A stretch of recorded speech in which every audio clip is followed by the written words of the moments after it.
Bonjour. L'objectif de cette vidéo, c'est de vous présenter le dosage. Il existe plusieurs techniques de dosage, mais cela n'est pas important. Ce qui est important, c'est de bien comprendre le dosage lui-même. Et on verra comment les différentes techniques vont permettre d'arriver finalement à un seul et même objectif. Donc dans votre cours, vous avez cette partie-là dans le chapitre sur les acides bases qui explique qu'est-ce qu'un dosage par titrage direct et le dosage pH métrique et colorimétrique. Donc on va tout d'abord expliquer ça et vous pourrez vous revenir sur cette partie de cours, vous, pour avoir un résumé des choses, mais on va revoir chacun de ces aspects individuellement.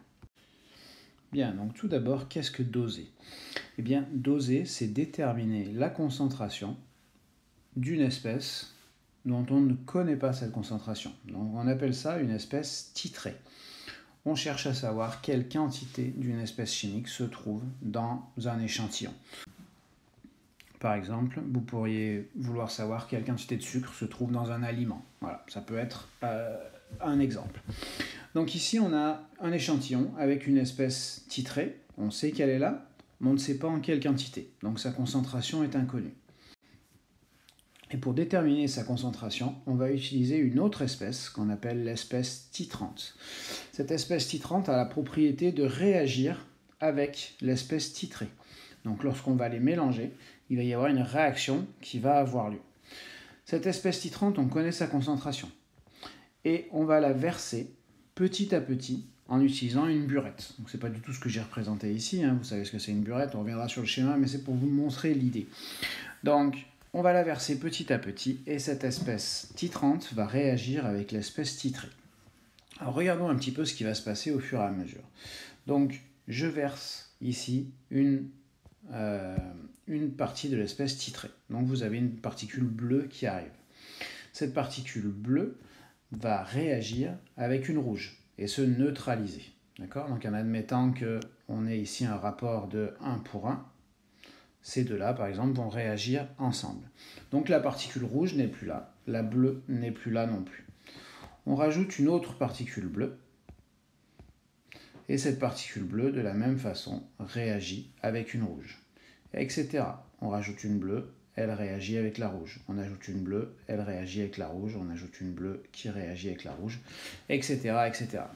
Vous pouvez facilement imaginer qu'il va y arriver un moment où on aura versé suffisamment de bleu de manière à ce qu'il n'y ait plus de rouge dans la solution. Eh bien, ce point-là, c'est ce qu'on appelle l'équivalence. C'est le moment où on a neutralisé toutes les molécules dans l'espèce titrée, donc dans l'espèce de concentration inconnue. On peut facilement comprendre maintenant qu'à ce moment-là, on aura versé une quantité de matière de solution qu'on va appeler B, d'accord ? Donc ici on va l'appeler B et ici on va l'appeler A. Quantité de matière de la solution B qu'on aura versée sera équivalente à la quantité de matière de la solution A qu'il y avait au début. D'accord ? Donc ça c'est la quantité versée, ça c'est la quantité de départ. Donc en effet, dans ce cas-là, on aura versé la même quantité en solution B en espèce titrante qu'en solution A en espèce de départ. Regardons maintenant un autre cas de figure un peu moins simple. En admettant qu'une molécule bleue de l'espèce titrante réagisse non plus avec une seule rouge, mais avec deux rouges à chaque fois qu'on en verse une. Donc reprenons cet exemple. Donc j'ajoute une molécule bleue. Cette molécule bleue va réagir cette fois avec deux rouges. J'ajoute une autre molécule bleue qui va réagir avec deux rouges. J'ajoute encore une molécule bleue qui va réagir avec deux rouges, une autre, deux rouges, et enfin une autre, deux rouges. Donc vous voyez qu'au total ici, j'ai ajouté 1, 2, 3, 4, 5 rouges, 5 bleus pour neutraliser les 10 molécules rouges. Donc on va pouvoir en conclure ici que la quantité versée de B, je vous rappelle ici on avait B, ici on avait A, donc la quantité versée, d'accord, c'est en fait la moitié de la quantité de A qu'il y avait au départ. D'accord, jusque là tout le monde est d'accord, puisqu'on a versé 5 bleus pour les 10 rouges de départ. Or, si on regarde l'équation de réaction va forcément nous dire que un bleu réagit 2 rouges, mais qu'on a appelé A, pour donner des espèces C, etc. Ça n'a pas d'importance. Ce qui est important de remarquer, c'est que ici, on a une B et 2 A dans l'équation. Et je peux aussi écrire que ici, j'ai NB sur 1 qui est égal à NA sur 2. Ce qui veut dire qu'à ce moment particulier de l'équivalence, c'est-à-dire le moment où on a neutralisé toutes les molécules de l'espèce titrée, eh bien, on a un rapport des quantités de matière ici qui est égal à la quantité de matière divisée par son coefficient stoichiométrique de l'espèce B qui est égal à la quantité de matière de l'espèce A divisée par son coefficient stoichiométrique ici. D'accord? Donc ça, c'est important de le retenir. Et ça, c'est le plus important de ce qu'on appelle le dosage. Alors, ici, on appelle ça un dosage direct, c'est-à-dire qu'on dose directement l'espèce rouge. Parfois, on peut faire des dosages indirects, mais c'est assez rare. Et pour cette année, ça nous suffira très bien. Alors maintenant, pour qu'un dosage fonctionne, il va falloir que l'espèce titrante, la solution que l'on rajoute, ait des propriétés particulières qui vont faire que le dosage va fonctionner. Tout d'abord, il va falloir que la réaction soit totale, c'est-à-dire qu'il n'y ait pas d'équilibre. Lorsque je rajoute un bleu, il réagit avec des rouges. Donc il faut qu'elle soit totale, cette réaction. Ensuite, il faut qu'elle soit rapide, parce qu'on a besoin de rapidement savoir que cette réaction a eu lieu. Au fur et à mesure qu'on rajoute, s'il faut 10 minutes pour réagir, eh bien, au moment où on va se rendre compte qu'on a neutralisé toutes les espèces rouges, en fait, on en aura beaucoup trop rajouté, puisqu'il aura fallu du temps pour que ces espèces rouges disparaissent. Donc il nous faut vraiment une réaction qui soit rapide. Et enfin, il faut s'assurer que l'espèce bleue ici ne va réagir qu'avec l'espèce rouge et qu'elle ne peut pas réagir avec une autre espèce qui serait éventuellement dans la solution inconnue. Donc il faut que cette réaction soit ce qu'on appelle unique. Et ça, c'est les 3 conditions pour que le dosage fonctionne. Donc il faut que la réaction soit totale, toutes les molécules bleues que l'on rajoute vont réagir avec des molécules rouges, qu'elle soit rapide, c'est-à-dire dès qu'on verse, la réaction a lieu, et qu'elle soit unique, c'est-à-dire que les bleus ne réagissent qu'avec les rouges et pas avec d'autres éventuelles espèces. Par exemple, imaginons que l'on avait quelques espèces vertes ici qui se trouvaient dans la solution. Il ne faut surtout pas que les bleus réagissent avec les vertes, puisque ce sont les rouges qui nous intéressent. Bien, donc si l'on reprend notre exemple et ce que l'on a obtenu donc ici, donc on a dit que NB était égal à NA sur 2 dans cet exemple particulier, et bien sûr cela va changer selon les réactions et les situations. Si je remplace ensuite les quantités de matière par leurs expressions en fonction de C et V, donc CB fois VB, le volume de la solution B qui a été versé à l'équivalence, sera égal à la concentration en solution A au départ, qui était inconnue, fois le volume de solution A que l'on avait prélevé, qui est cette fois L connue, divisé par 2. Une fois que l'on a ça, eh bien, on peut facilement déduire la concentration en quantité A qui était inconnue, donc la concentration de l'espèce A. Donc ici, dans cet exemple, ça nous donnerait 2 CB VB versé, donc combien on a versé, divisé par VA. Et avec ça, on peut déterminer la concentration de la solution inconnue. Donc voilà comment fonctionne le titrage. On connaît la concentration de l'espèce titrante, on en verse un volume jusqu'à ce qu'on atteigne ce point qui est l'équivalence, et grâce à ça, on peut déterminer la concentration de la solution inconnue. Alors maintenant, la grande question, c'est comment va-t-on déterminer l'équivalence? Comment va-t-on déterminer ce moment où toutes les molécules de l'espèce titrée, c'est-à-dire les rouges dans notre exemple, ont réagi avec des espèces de l'espèce titrante, c'est-à-dire ici les bleus? Et pour ça, il va y avoir plusieurs méthodes, selon le type de dosage que l'on va faire. Dans ce chapitre-là, on s'intéresse essentiellement aux réactions acide-base. Donc on va utiliser des méthodes que l'on appelle pH métrique ou colorimétrique, qui sont les plus fréquentes dans le cas de dosage acide-base. Nous allons maintenant voir un petit peu comment cela fonctionne. Tout d'abord, dans la pratique, voilà comment va se présenter un dosage. Donc la solution titrée sera ici dans l'Erlenmeyer, avec un barreau aimanté sur un agitateur, donc qui va permettre à ce que la solution soit en agitation permanente et que donc la réaction se fasse bien immédiatement. Dans la burette ici, on va mettre la solution titrante, donc celle que l'on va verser petit à petit, et la burette est un moyen précis de connaître le volume versé.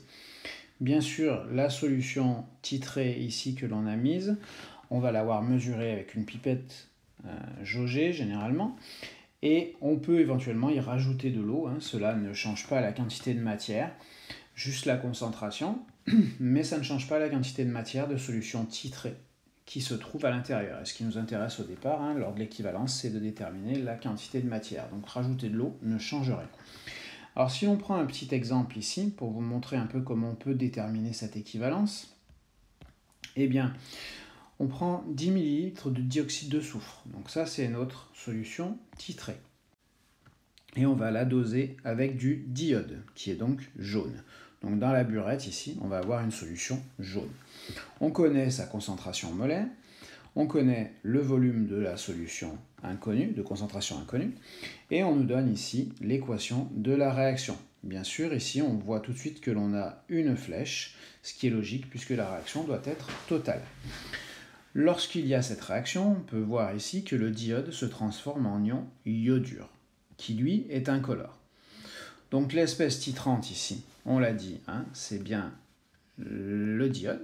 L'espèce titrée, c'est celle qu'on veut déterminer, c'est le dioxyde de soufre, SO2. Comment va-t-on pouvoir repérer l'équivalence? Eh bien, c'est assez simple à comprendre, puisque quand on ajoute des molécules de I2 ici, qui sont jaunes, elles se transforment immédiatement au contact de SO2 en I-, en ion iodure, et incolore. Donc ça veut dire que dès que je vais rajouter de la solution jaune ici, dès qu'elle va arriver dans l'Erlenmeyer, elle va réagir avec du SO2 et ces molécules qui étaient jaunes au départ vont devenir incolores. Donc, il va arriver un moment où je vais avoir rajouté suffisamment de ces molécules-là, jaunes, des diodes, pour qu'elles aient réagi avec toutes les molécules de dioxyde de soufre, SO2, qui se trouvaient dans l'Erlenmeyer. Et de ce fait-là, eh bien, les molécules de I2 vont continuer à tomber dans l'Erlenmeyer, mais cette fois, elles ne pourront plus réagir puisque le dioxyde de soufre aura totalement disparu. Donc ces molécules de diode vont rester seules et vont rester jaunes. Et de ce fait-là, la solution va se colorer. Donc au moment où la solution commence à se colorer, c'est que la réaction n'a plus lieu. Et si la réaction n'a plus lieu, c'est que le dioxyde de soufre a totalement réagi et donc la réaction est terminée. On a fini le dosage. Donc ensuite sur un exemple, on prend, donc si l'on a versé ici un volume de 12 ml de d'iode, qui est la quantité de matière de dioxyde de soufre initialement présent dans la solution. Donc je vous laisse essayer de répondre à cette question, tout ça c'est sur votre cours. Et quelle est la concentration en dioxyde de soufre dans la solution de départ? Donc ici il s'agit juste de faire la même chose que ce que l'on a fait avant sur l'exemple des boules blouses, des molécules rouges et des molécules bleues, et de l'appliquer à ce cas particulier. Donc je vous laisse faire pause et faire ça, et je vous montre la correction. On peut donc écrire qu'à l'équivalence, la quantité de d'iode qui a été versée est égale à la moitié de la quantité d'oxyde d'azote qui était présente au départ. On peut donc représenter la quantité de matière d'oxyde d'azote comme 2 fois la quantité de matière de d'iode. La quantité de matière de d'iode qu'on peut écrire C fois V, c'est la concentration en d'iode qu'il y avait dans la burette, multipliée par le volume que l'on a versé à l'équivalence, donc que j'ai appelé VEC, ce qui nous fait 2 fois 0,5 pour la concentration, fois 12 10-3, 12 ml, ce qui nous fait donc 12 10-3 mol de dioxyde de soufre initialement présent. Pour déterminer sa concentration, rien de plus simple, on prend la concentration qui est la quantité de matière divisée par le volume de dioxyde de soufre introduit au départ. La quantité de dioxyde de soufre, on le sait maintenant, c'est 12 10-3. Le volume, c'était 10 ml, donc 10 10-3, ce qui nous donne donc une concentration de départ en dioxyde de soufre de 1,2 mol par litre. Nous allons maintenant nous intéresser à deux méthodes particulières permettant de déterminer l'équivalence, donc ce moment où toute l'espèce titrée a réagi. En effet, dans le cas de réaction acide-base, donc qui est l'intérêt de ce chapitre, on va avoir un acide qui réagit avec une base. Et automatiquement, on le sait, s'il y a de telles réactions, eh bien, on va avoir une évolution du pH. Et donc, on va utiliser cette évolution du pH pour en fait déterminer l'équivalence. Donc en effet, si notre espèce titrée, l'espèce de départ de concentration inconnue, est un acide, une fois en solution, on peut facilement comprendre que le pH sera acide, ce qui est par exemple le cas ici. Donc, tant qu'on n'a rien versé, le pH par exemple est un pH de 2.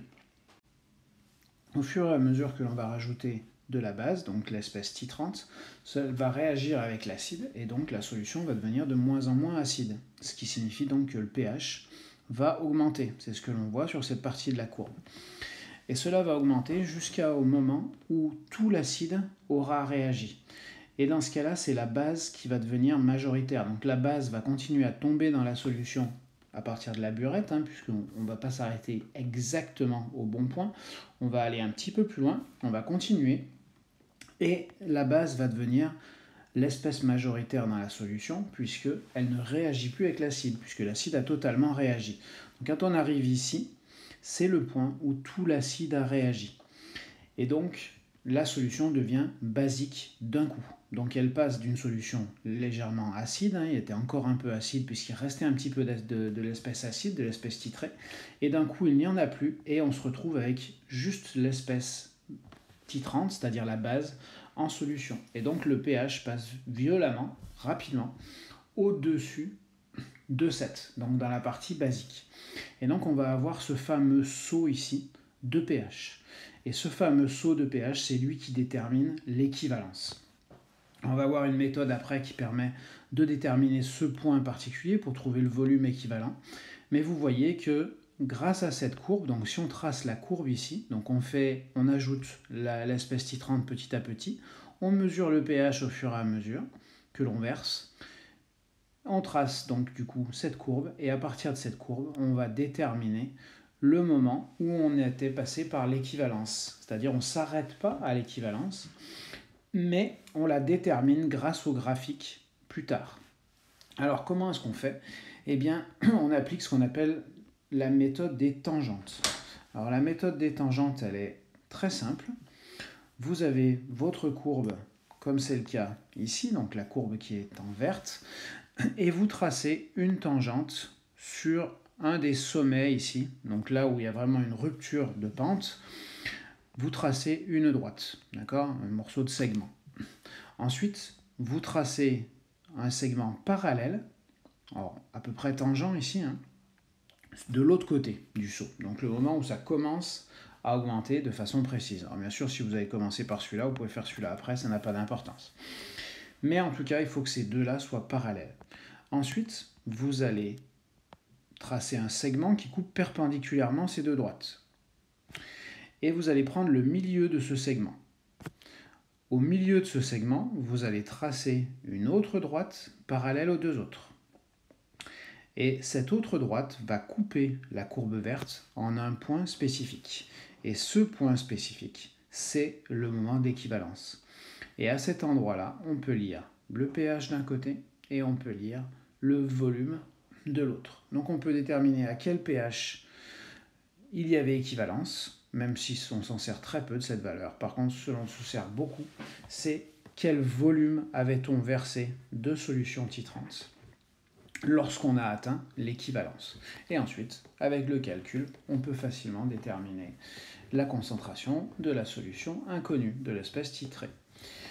Autre méthode, c'est la méthode de la dérivée. Puisque, comme je le disais tout à l'heure, lorsque on a cette droite, on a ici une grosse rupture de pente. La pente est relativement faible ici, puis elle devient très forte, puis elle devient faible à nouveau. Donc si on calcule la dérivée, vous savez que la dérivée représente la pente d'une courbe. Et bien forcément, au moment où il va y avoir le grand saut, la grande variation de pente, on va avoir la dérivée qui va prendre une grande valeur. Et donc on va avoir ce pic. On peut utiliser Lattice Pro par exemple pour faire ce calcul.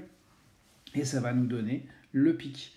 Et donc le pic de la dérivée correspond au volume équivalent. Donc ensuite il suffit de venir lire ici la valeur du volume équivalent pour déterminer ce volume-là. Vous voyez que cette fois, on a plus de mal à avoir le pH, même si ici on pourrait le voir, hein, mais de toute façon, c'est pas ça qui est le plus important. Alors bien sûr, si l'on dose une base par un acide, eh bien ce sera l'inverse. Hein. Si l'espèce titrée est une base, on part d'un pH basique. On atteint l'équivalence ici lorsqu'on passe en milieu acide, c'est-à-dire que l'espèce titrante devient majoritaire, hein. Toute l'espèce titrée a réagi, donc plus de base, on n'a plus que des espèces acides, et donc on a un pH qui vient se stabiliser ici à autour de 1. Et de même, donc, on peut voir pour la méthode de la dérivée que si ça descend, forcément la dérivée, au lieu d'être un pic vers le haut, ce sera un pic vers le bas, mais l'idée reste la même. Vous allez maintenant prendre les exercices d'application qui sont à la fin du cours, donc celui-ci ici, hein, qui sont des exos issus de bac, et le 3.6, 3.9, 3.10, c'est le maximum que vous pouvez faire, et ensuite on parlera des indicateurs colorés, donc qui correspond à la question 3.12, hein, donc c'est pour ça qu'on a laissé cette partie ici sur le titrage colorimétrique sur lequel on va revenir bientôt. On vous demande donc ici d'abord de réaliser un schéma du montage. Donc le voilà, ici vous avez donc le bécher avec le barreau aimanté, l'agitateur dans lequel on va mettre la solution titrée. Ici c'est un comprimé de paracétamol auquel on a rajouté 40 ml d'eau distillée. Dans la burette ici on va trouver la solution titrante qui ici est une hydroxyde de sodium, donc de la soude, hein, et à une concentration de 0,2 mol par litre. Et enfin, on va trouver ici la sonde du pH mètre, donc qui permet de mesurer le pH de la solution. Donc tout simplement, c'est un dosage pH métrique. L'équivalence, qu'est-ce que c'est? Eh bien, c'est le moment où les ions hydroxyde, donc de la solution titrante, ont réagi avec toutes les molécules d'ibuprofène qui étaient présentes dans le bécher. Donc la solution à ce moment-là ne contient ni ion hydroxyde, ni molécule d'ibuprofène. On vous montre ensuite deux courbes ici, et on vous demande de déterminer laquelle est le pH en fonction du volume et lequel est la dérivée du pH en fonction du volume. Donc ici, on reconnaît bien la courbe traditionnelle qui est ici du pH en fonction du volume, hein, puisqu'on voit que le pH augmente petit à petit, puis un grand saut de pH, puis le pH devient basique, hein, ce qui est tout à fait logique avec le dosage d'un acide. Et ici, on a bien la dérivée, hein, puisque ici on a une faible pente, donc une dérivée quasi nulle. Ici, une forte pente avec une dérivée élevée. Et ici, à nouveau, une faible pente avec une dérivée donc quasiment nulle. Pour déterminer donc le volume équivalent ici, deux méthodes. Soit on utilise la méthode des tangentes, donc qui consiste à tracer une tangente ici, une autre parallèle. On trace la perpendiculaire, on prend le milieu, on trace, et là où ça coupe, ça va me donner le volume équivalent et le pH équivalent. Mais ici, c'est plus simple d'utiliser la dérivée puisqu'on nous la donne. Donc on voit bien que cette dérivée a un maximum ici pour un volume d'à peu près 9,7 ml, donc qui correspond au volume équivalent. Donc c'est bien le cas ici. Quelques questions maintenant d'acide-base. À quel couple acide-base appartient l'ion hydroxyde HO-? Donc l'ion hydroxyde c'est une base, donc ça ne appartient au couple H2O, HO-, puisque l'ibuprofène est un acide. L'équation de la réaction, eh bien, on a l'acide ici, je me suis trompé, c'est RCOOH et non pas RCCOH, plus la base de l'autre couple, donc HO-, qui donne la base du premier couple, RCOO-, plus H2O, l'acide du deuxième couple.